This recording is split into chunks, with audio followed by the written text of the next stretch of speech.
Hello students, a very good morning to all students।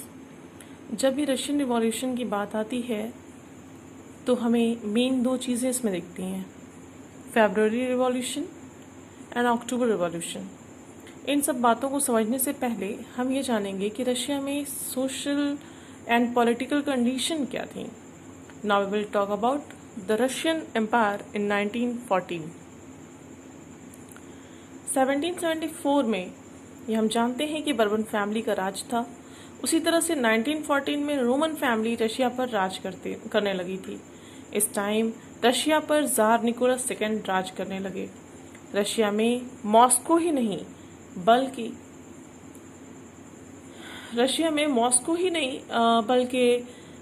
और भी जैसे फिनलैंड, एस्टोनिया, यूक्रेन और भी जैसे पार्ट्स ऑफ पोलैंड भी आ गए। और यहाँ कि रशिया की जो बाउंड्रीज थी वो पैसिफिक और सेंट्रल एशियन तक एक्सटेंड होने लगी थी। उस टाइम पे रशिया में बहुत सारे रिलीजियस भी आने लगे थे, जैसे बहुत सारे रिलीजन भी आ गए थे। For example Catholic, Protestant, Muslims, Buddhist, लेकिन मेजॉरिटी में फॉलो होने वाले रिलीजन का नाम था रशियन ऑर्थोडॉक्स क्रिश्चियनिटी। अब हम लोग रशिया में रिवॉल्यूशन की बात करेंगे। स्टूडेंट्स, शुरुआत करेंगे कि वहाँ की इकोनॉमी और सोसाइटी से कंपेयर करेंगे। तो रशिया में 85% पॉपुलेशन एग्रीकल्चर का काम करने लगी थी।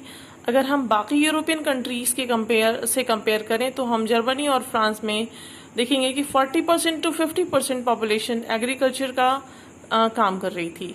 लेकिन अब Russia part of major exporter of grains बन गया था। एंड इंडस्ट्रीज रशिया में बहुत ही लिमिटेड इस्टेब्लिश थी। फिर भी सेंट पीटर्सबर्ग और मॉस्को में बड़ी बड़ी फैक्ट्रीज बनाई जा रही थीं। रेलवेज की मदद से रशिया में फॉरेन इन्वेस्टमेंट भी रशिया में आने लगे।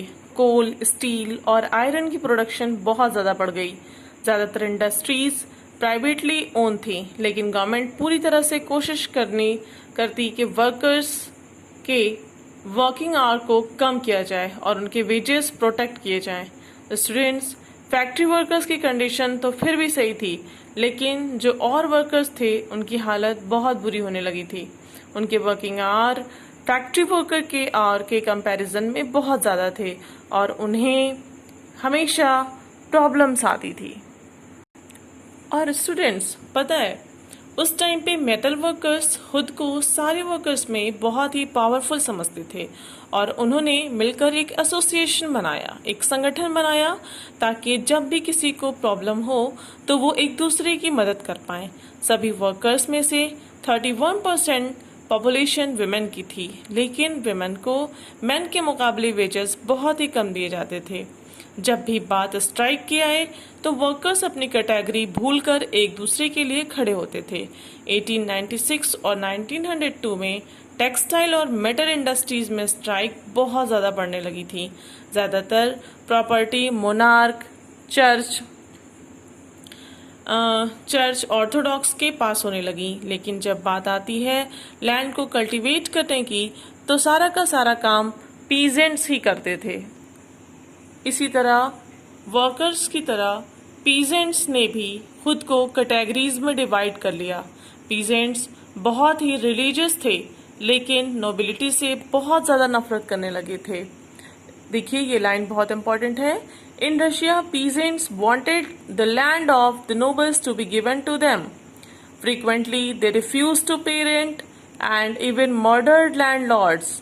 वो क्या करते थे? वो चाहते थे कि रशिया के जो पीजेंट्स थे वो ये चाहते थे कि जो नोबल्स की लैंड थी वो उन्हें दे दी जाए, और उन्होंने अब तो जो है रिफ्यूज कर दिया था, उन्होंने मना कर दिया था जो पे रेंट था वो देने के लिए, और यहाँ तक कि उन्होंने लैंडलॉर्ड्स का मर्डर तक कर दिया।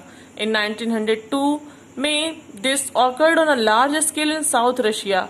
1902 में ये साउथ रशिया में ये चीज़ बहुत ज़्यादा बढ़ने लगी थी कि ये लैंडलॉर्ड्स का मर्डर कर देते थे peasants. And in 1905 such incidents took place all over Russia.